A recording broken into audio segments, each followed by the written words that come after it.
Hello. आज हम लोग वर्ब फाइव के बारे में सीखेंगे। क्या होता है वर्ब फाइव?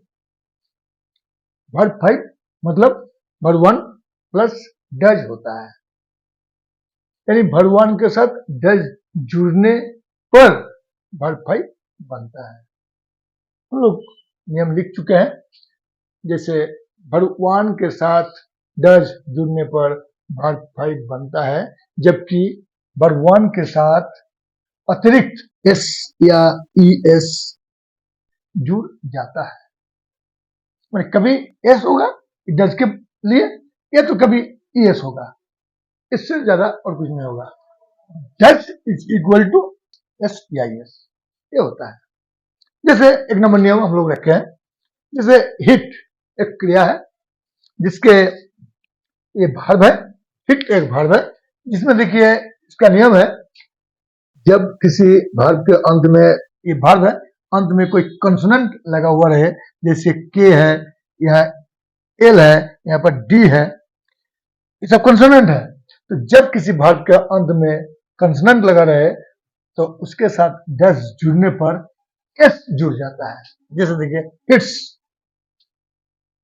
हम बोले ना एस या एस, तो जब अंत में कंसोनेंट रहे और उसके साथ डज जुड़ा जाए वर्ब फाइव करने के लिए, तो सिर्फ एस जुड़ जाता है। Work plus does, works.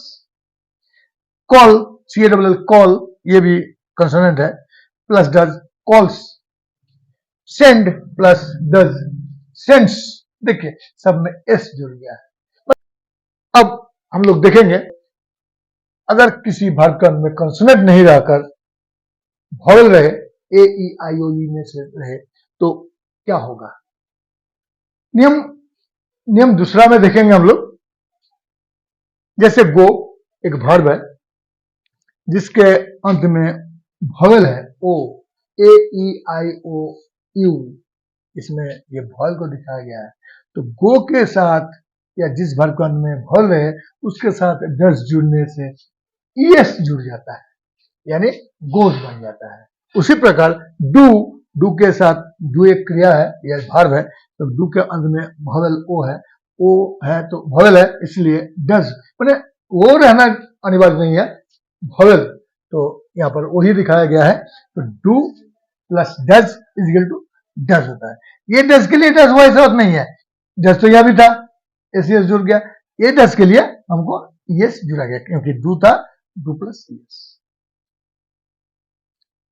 ये तो किसी वर्ब का में वॉवेल हो तो ई एस जुड़ा जाता है, लेकिन जैसे वॉवेल 5 होता है, ए ई आई ओ यू, पांचों में से ई, जैसे एस है ना, अगर ई रहे तो ई एस नहीं होगा, तब एस जुड़ा जाएगा। ये एक्सेप्शन है,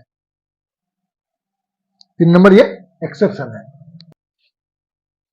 जैसे हम लोग देखेंगे, ये नंबर 2 नंबर का एक्सेप्शन है।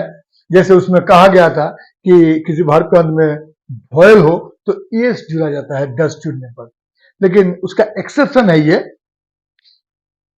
एक्सेप्शन क्या है कि ये जो मेक, देखिए अंत में एक वॉवेल है ई, टेक ई, सी ई, राइट ई, ये जो अंत में ई, जिस वर्ब के अंत में ई लगा हुआ रहे उसके साथ डज जुड़ने पर ई तो है, ये है, फिर एस नहीं जुड़ा जाएगा, सिर्फ एस जुड़ने से वर्ब फाइव बन जाता है। इसलिए ई रहने पर ये एक्सेप्शन हुआ, ई रहने से डबल ई हो जाए। जैसे यहाँ पर देखिए सी एच डबल ई, तो फिर डबल ई के बाद और एक ई और एस जुड़ेंगे तो क्या हो जाएगा, उसका उच्चारण क्या हो सकता है। जैसे take plus E S, take E है और ई एस, तो टेकीस हो जाएगा, गलत हो जाता है, उच्चारण गलत हो, इसलिए सिर्फ एस जुड़ने से ही हो जाता है। जैसे टेक्स एस जुड़ गया, make plus does is equal to S, makes हो गया, take plus does is equal to takes हो गया, see plus does is to sees, S जुड़ गया, write plus does is to writes, ये आपका राइट्स बन जाता है। इस ढंग से हमारा ये राइट्स, ठीक है, इस ढंग से होता है। तो सब ई के साथ, अगर किसी वर्ब का अंत में ये एक्सेप्शन है, किसी वर्ब के अंत में अगर ई रहता है तो एस नहीं बल्कि एस जुड़ा जाता है। देखेंगे फिर देखेंगे जैसे 4 नंबर, जब किसी भार्ब के अंत में CH लगा रहे, CH जिसका उच्चारण च हो, जैसे TEACH, टिच, च होना चाहिए, उसके साथ 10 जुड़ने से ES जुड़ा जाता है, टिचेस।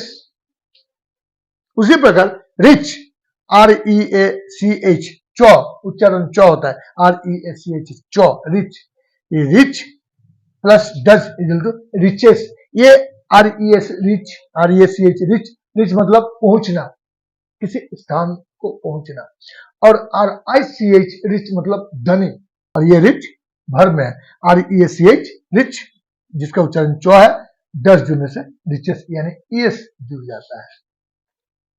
देखिए जैसे 5 नंबर, जब किसी भार्ब के अंत में Y, जब किसी भार्ब के अंत में Y लगा रहे और Y के पूर्व एक वॉयल हो,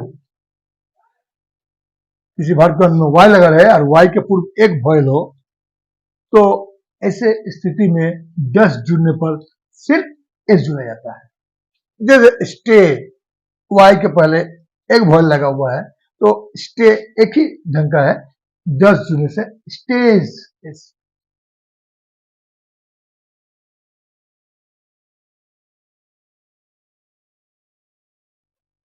जैसे हम लोग देखेंगे 6 नंबर, अब हम सीखेंगे अगर Y के पूर्व कोई कंसोनेंट रहे CRY तो क्या होगा। इसके अंत में Y लगा हुआ है और Y के पहले कोई वॉयल नहीं है, ये एक कंसोनेंट लगा हुआ है। जब किसी भार्ब के अंत में Y रहे और उसके पहले एक कंसोनेंट रहे, वॉयल नहीं होकर कंसोनेंट रहे, A E I O U 5 vial उसको छोड़कर अगर कोई रहे, तो 10 जुड़ने से ES जुड़ा जाता है, लेकिन Y को I में बदलकर ES जुड़ा जाता है, CRIES, Y नहीं रहता है। जैसे फ्लाई, FLY, देखिए Y उसके पहले कंसोनेंट है, L कंसोनेंट है, तो fly plus does equal to FLI, देखिए I ES, फ्लाइज। उसी प्रकार ट्राई, TRY, ट्राई, Y है उसके पहले एक कंसोनेंट है, तो कंसोनेंट है तो plus does equal to TRI, I plus ES। तो Y को अगर किसी भार्ब के अंत में Y रहे उसके पहले एक कंसोनेंट रहे, तो Y को I में बदलने के बाद ES जुड़ा जाता है, Y को I में बदलने के बाद ES जुड़ा जाता है, TRYES नहीं होता, TRIES होता है। इस ढंग से हम लोग verb 5 equal to verb 1 plus does का नियम, 6 नियम हम लोग देख लिए। 3 नंबर नियम तो एक्सेप्शन था, वॉवेल का एक्सेप्शन था, तो इस ढंग से हम लोग सीख सकते हैं, बहुत ही आसान है, हम लोग सीख सकते हैं। आज इतना ही।